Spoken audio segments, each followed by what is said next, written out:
अस्सलाम वालेकुम स्टूडेंट्स, कैसे हैं आप लोग? I hope you all are fine.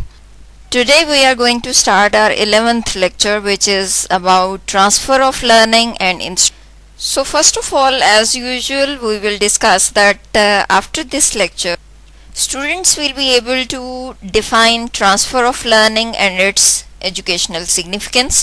Then we will describe that what are the theories of transfer of learning, and after that you will be getting idea about various kinds of transfer, and then we will discuss specific strategies used in teaching for transfer.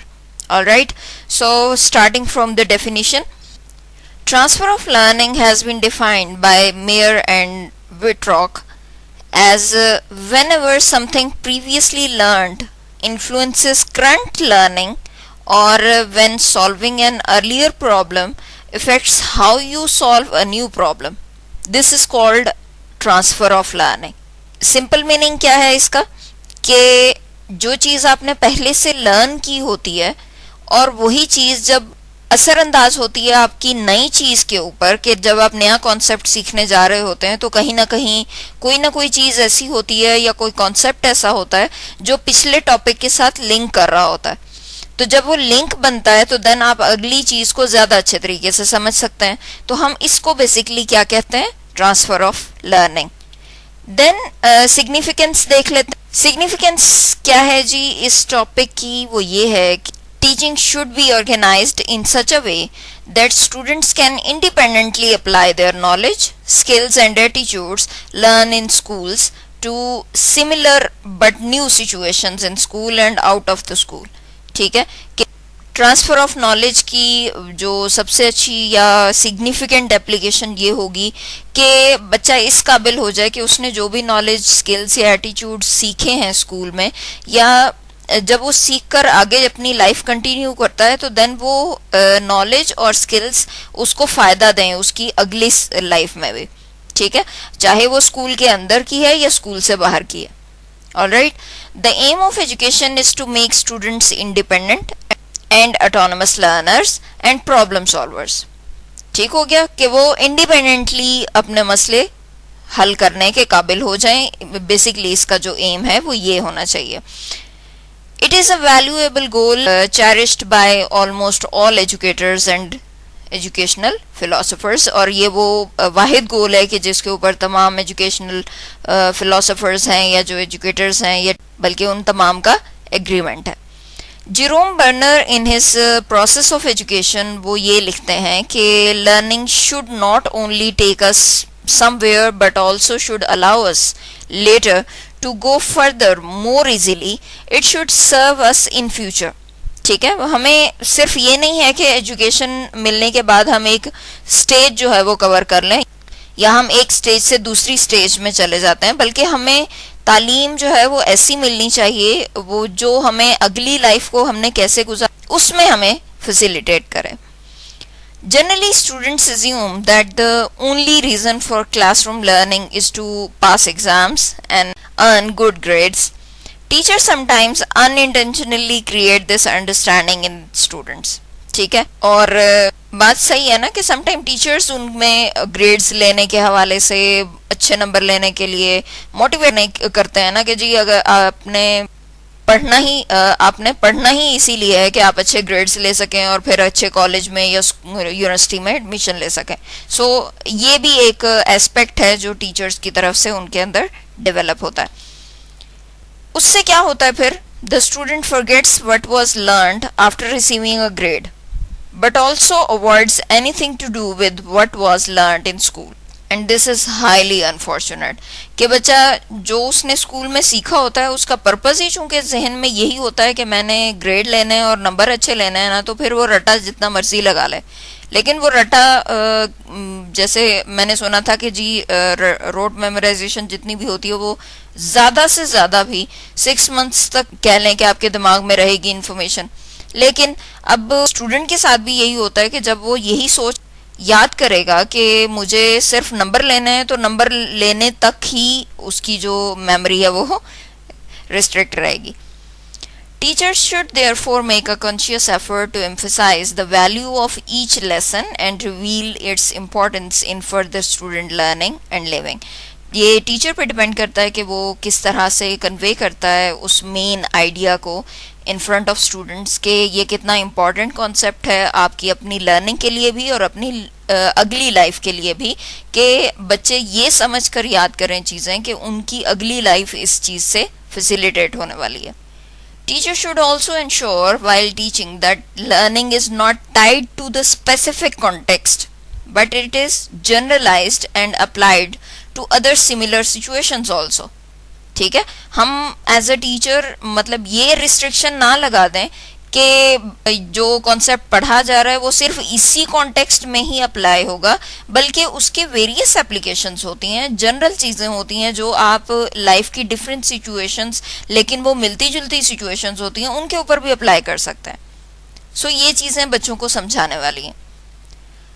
He should enable the students see that new knowledge is not welded to a given situation but applicable to a variety of situations.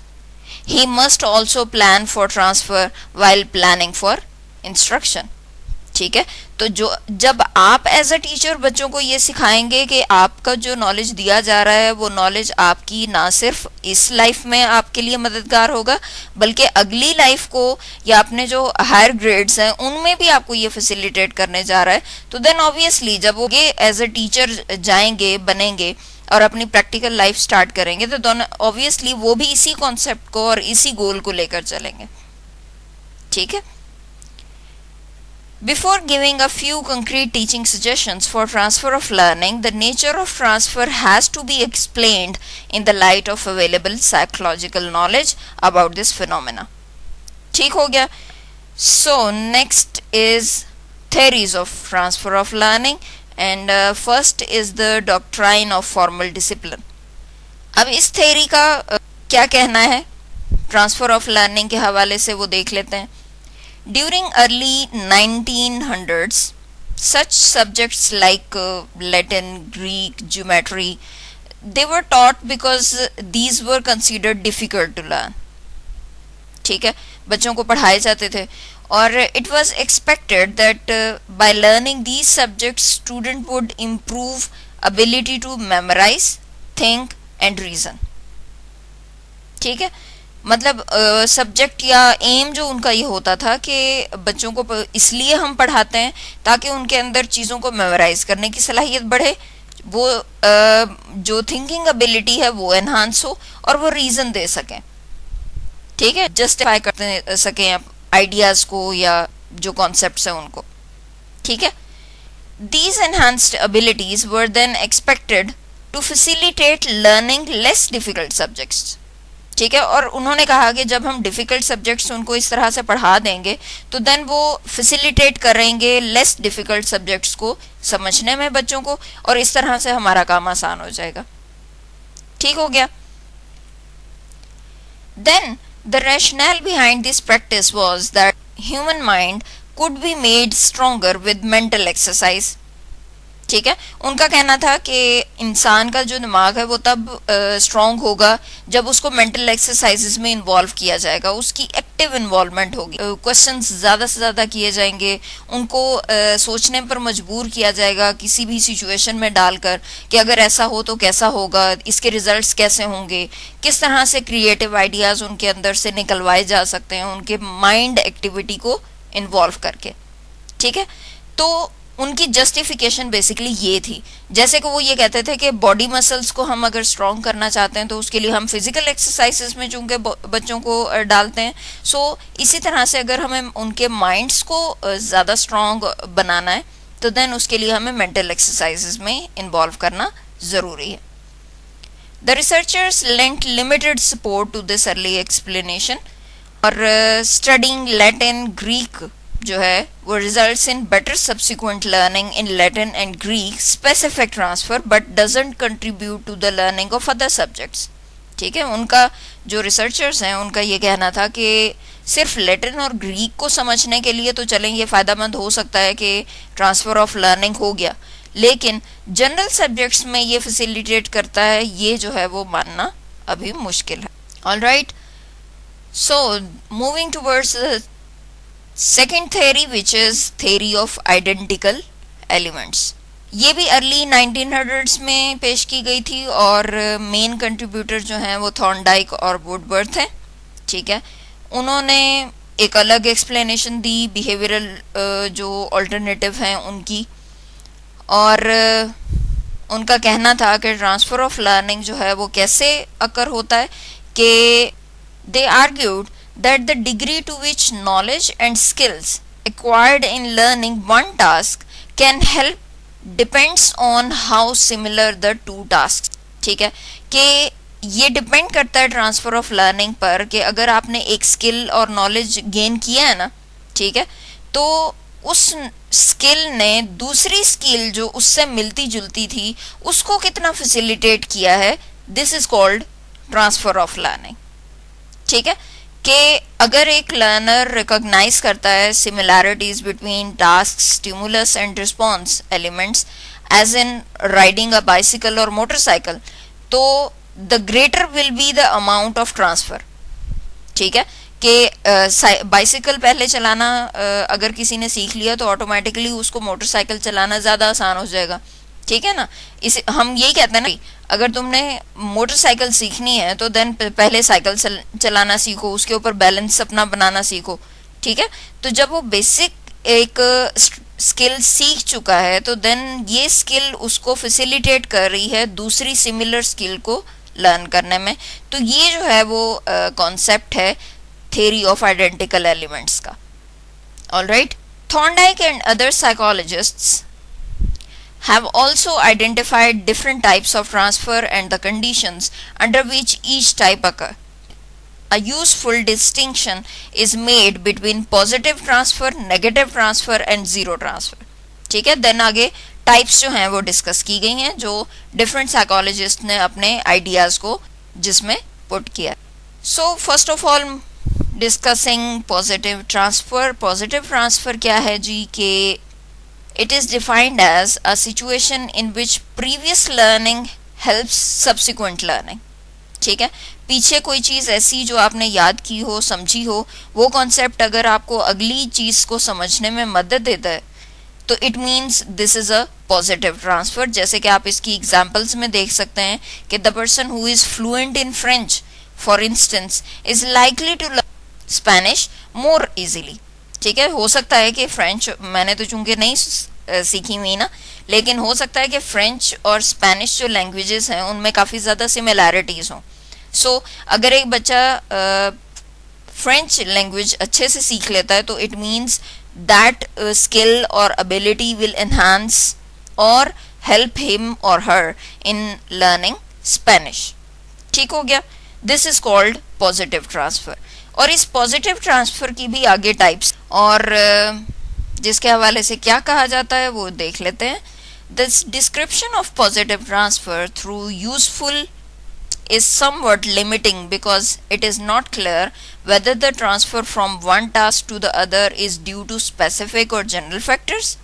ठीक है, अब specific और general factors क्या हैं कि specific transfer ये है कि positive transfer which is due to specific similarities between the two tasks.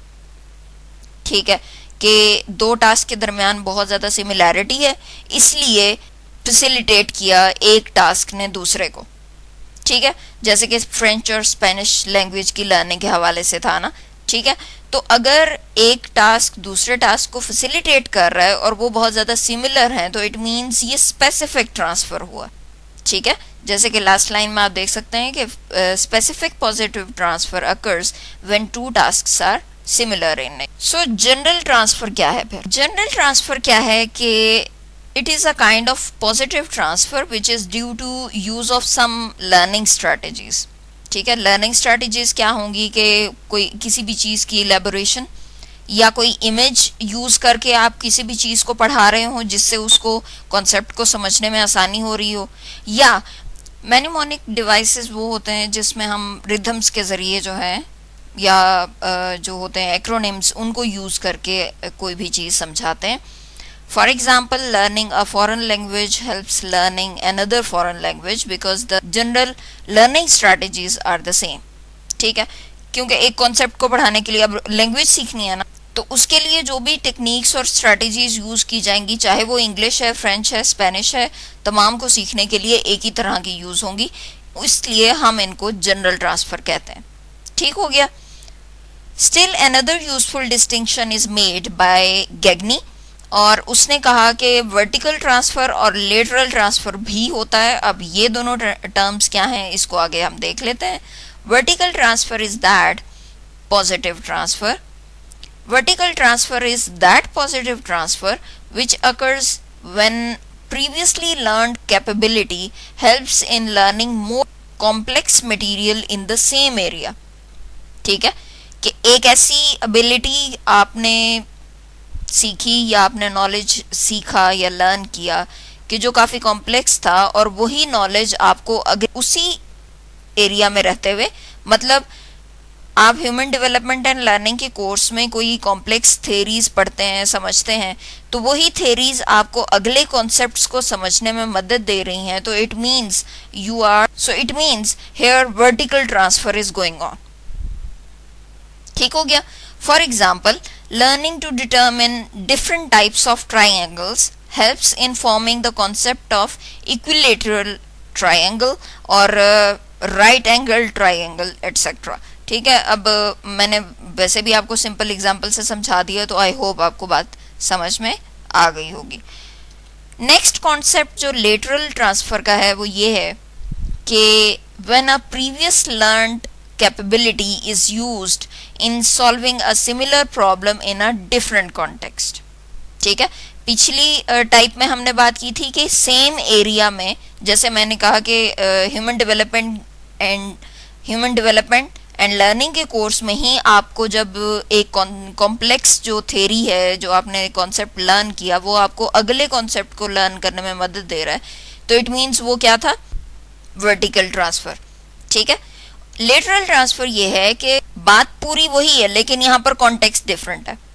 ठीक है, अब हम किसी भी अदर कोर्स की बात कर सकते हैं कि चाहे वो आपको बायोलॉजी को समझने में मदद दे रहा हो, चाहे वो आपको मैथ्स को समझने में मदद दे रहा हो, लेकिन वो कॉन्सेप्ट आपको हेल्प कर रहा है, तो it means that is lateral transfer. Example देख लेते हैं. Previously learned rules and procedures for conducting experiment in physics are used to conduct experiments in biology. ठीक है, जो बेसिक रूल्स होते हैं कि जी आपने जो भी इंस्ट्रूमेंट्स यूज करने हैं, जो भी अपरेटस यूज होता है, उसको कैसे आप हैंडल करोगे, वो बेसिक चीज़ें सेम होती हैं, चाहे आप फिजिक्स के कंडक्ट कर रहे हो, बायोलॉजी के कंडक्ट कर रहे हो, या केमिस्ट्री के कंडक्ट कर रहे हो प्रैक्टिकल.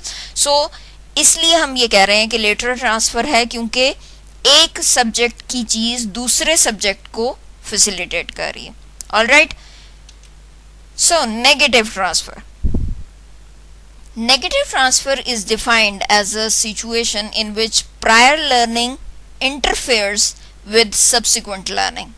ठीक है, इसके एग्जाम्पल पहले मैं आपको बता देती हूँ कि pronouncing the words that spell alike but are pronounced differently. ठीक है, कि नेगेटिव ट्रांसफर तब आता है जब आप एक चीज़ सीख चुके हो, आपको बताया जाए कि जी ओके, जैसे कि हम ये कह सकते हैं कि ऑफन जो है, इसके स्पेलिंग कुछ और है, OFTEN हम लिखते हैं, लेकिन उसमें बताया ये जाता है कि हमने टी को साइलेंट कर देना है. ठीक है. सो जब इस तरह की सिचुएशन क्रिएट होती है तो देन नेगेटिव ट्रांसफर अकर होता है. Next is zero transfer. Zero transfer is defined as a situation in which previous learning has no effect on subsequent या new learning. ठीक है, एक चीज जो आपने पहले लर्न किया उसका कोई इफेक्ट नहीं है दूसरी चीज के ऊपर, it means zero transfer is going on. Moving towards the next concept which is the cognitive view of transfer. ये क्या है? This view of transfer emphasizes the role of comprehension and memory in transfer of learning and is based on information processing theory of learning. ठीक है, इसमें cognitive view है ना, तो obviously इसमें मेमोरी इन्वॉल्व होगी, और मेमोरी इन्वॉल्व है तो चीज़ों को कंप्रीहेंड करना जो है वो ज़रूरी है. ठीक है ना. अब According to information processing theory, we store and retrieve information in memory in a highly systematic fashion. ठीक है ना, ये तो हमने पढ़ा ही है कि इंफॉर्मेशन बहुत सिस्टमैटिक वे में हमारे माइंड में और दिमाग में सेव होती है, और the storage and retrieval processes are strongly influenced by the comprehension, कि हम चीज़ों को एक्सप्लेन कैसे कर रहे हैं, बयान कर कैसे कर रहे हैं, कंप्रीहेंड कैसे कर रहे हैं, उसकी बेस पर हमें कह लें कि हमारे जहन से रिट्रीवल जो है प्रोसेस एक्टिवेट होता है. ठीक है, उसी हमारे कंप्रीहेंशन की बेस पर ही हमारा जो रिट्रीवल प्रोसेस है वो ज़्यादा अच्छे तरीके से काम कर सकता है. अगर हम स्ट्रांगली चीज़ों को बहुत टू द पॉइंट देख रहे होंगे तो देन ऑब्वियसली हमें कोई ना कोई क्लूज जो हमारी प्रीवियस मेमोरी में पड़े होंगे वो हमें इंफॉर्मेशन के साथ जोड़ने के लिए मिल जाएंगे. और अगर हमारी जो कंप्रीहेंशन है वो वीक होगी तो then we can't. Comprehension is learner's ability to relate new information to previously acquired knowledge. ठीक है, कि आपने एक कॉन्सेप्ट को दूसरे के साथ लिंकअप कैसे करना है. नई इंफॉर्मेशन आपने सीखी, अब आप उसको पिछली के साथ रिलेट करना चाहते हैं. That is what comprehension. Previously acquired knowledge exists in memory in the form of schemata. स्कीमेटा क्या है? Mental representation of relationship among objects and events. ठीक है, स्कीमास भी कहते हैं या स्कीमेटा भी कहते हैं कि एक चंक की सूरत में रिलेशनशिप बिल्ट हो जाता है एक ऑब्जेक्ट का इवेंट के साथ और वो हमारी मेमोरी में सेव हो जाता है. That is called schemata. A schema is a structure with many slots of people, objects and events. In the cognitive view, transfer of learning involves activation of previously acquired schema. ठीक है, transfer of learning cognitive view में क्या है कि यहाँ पर activation हो रही है प्रीवियसली लर्न जो स्कीमास हैं उनकी. When one encounters a new learning situation. ठीक है, जैसे ही आप एक नई चीज सीखते हैं तो आपके दिमाग में खलबली सी मच जाती है कि भाई पहले तो हमने ऐसा कुछ नहीं सीखा, या हम ये तो बिल्कुल ही नया है, इसको समझना बड़ा ही मुश्किल है. लेकिन जब आप उसका कोई ना कोई लिंक पिछली इंफॉर्मेशन के साथ बना लेते हैं तो देन आपको चीज ज्यादा अच्छे से समझ आ जाती है. That is a cognitive view of transfer. If the activated schema is appropriate for the new task, learning could occur more readily. ठीक है, मतलब स्पीडी हो जाएगा ये काम. If the new information doesn't match one of the slots in the schema, then learning becomes difficult. ठीक है, हम कहते हैं ना कि कॉन्सेप्ट क्लियर होना चाहिए. क्लियर तब होता है जब आप अपनी न्यू इंफॉर्मेशन को पिछली इंफॉर्मेशन के साथ लिंकअप करते जाते. अगर आप इसको करने में मुश्किल महसूस कर रहे होते हैं तो देन नई चीजें बहुत जल्दी आपके दिमाग का हिस्सा नहीं बनती, तो मुश्किल होती है आपको चीजों को सीखने में. All right, contemporary view of transfer of learning क्या है जी? इसके हवाले से सेलमैन एंड पर्किंस का कहना है कि दो तरह के ट्रांसफर होते हैं. That is low road and high road transfer. Low road transfer ये है कि automatic transfer of highly practised skills with little need of reflection. ठीक है, एक चीज बहुत अच्छी आपको करनी आती है, आप बाइसिकल बहुत अच्छी चला लेते हैं, तो इट मीन्स आपको अगली किसी भी स्किल को सीखने के लिए थोड़ी बहुत रिफ्लेक्शन की या एफर्ट की जरूरत होती है, उसके बाद चीजों को आप कर लेते हैं. For example, practice with many machines. अगर आपने मतलब बहुत ज्यादा छेड़छाड़ की होती है ना, चीजों को खोल के देखा होता है कि हाँ ऐसे चलता है, बटन सही किए होते हैं, कभी कोई डिमर ठीक किया होता है, कुछ भी किया होता है, या जो एक्सटेंशंस होती हैं, कोई तार टूट जाती है, आप उसको खोल के फिर जोड़ लेते हैं. तो इस तरह के जब आपने चीज़ें की होती हैं मल्टीपल किस्म की, तो वो नॉलेज आपका ज़ाया नहीं जाता, बल्कि वो स्किल्स जो हैं आपको ऑटोमेटिकली दूसरी नई सिचुएशन में कोप करने के लिए हेल्प करती हैं. और आपको पता चल जाता है कि ये तो मुझे मेरे बस का काम है और मैं आराम से इसको कर लूँगा. ठीक है, तो हाई रोड ट्रांसफ़र क्या है जी? High road transfer, on the other hand, is conscious application of knowledge in the situation to different situations. ठीक है, एक सिचुएशन से डिफरेंट सिचुएशन में जब आप कॉन्शियसली एक चीज को अप्लाई करते हैं, that is called high road transfer. ठीक है, यहाँ पर कोई ऐसी बात है तो नहीं कि जो आपको समझ में ना आ रही हो। सिंपल है ना कि आप जानबूझकर, कॉन्शियसली मीन्स कि आप जानबूझकर कोई एक नॉलेज जो है उसको अप्लाई करने जा रहे हैं किसी दूसरी सिचुएशन में। ठीक है, high road transfer may be forward reaching और बैकवर्ड रीचिंग। फॉरवर्ड रीचिंग क्या है कि one looks forward to applying the knowledge gained, and backward reaching transfer कब अकर होता है, जब आप फेस करते हैं किसी भी किस्म की प्रॉब्लम को, कि one look back on what was learned in other situation to help solve new problem. ठीक है, आपको एक कॉन्सेप्ट बहुत अच्छे से याद है और आप उसको इजीली अप्लाई कर देते हैं दूसरी सिचुएशन में, इट मीन्स ये फॉरवर्ड रीचिंग ट्रांसफर है। और अगर बैकवर्ड रीचिंग ट्रांसफर होगा तो वो कब होगा, जब आपको ये भी देखना पड़े कि पीछे कॉन्सेप्ट था क्या।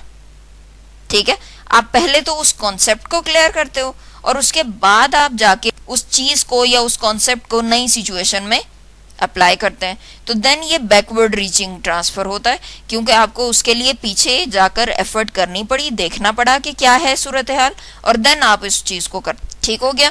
नेक्स्ट आगे जो हम पढ़ेंगे वो ये है कि ट्रांसफर ऑफ लर्निंग जो भी हो रहा होता है हमारे इस पूरे टीचिंग लर्निंग प्रोसेस में, उसको ट्रांसफर ऑफ लर्निंग को ज़्यादा बेहतर और ज़्यादा इफेक्टिव बनाने के लिए किस तरह से आप अपनी टीचिंग स्ट्रेटजीज को ज़्यादा बेहतर बना सकते हैं, उसको हम अगले पार्ट में देखते हैं। सो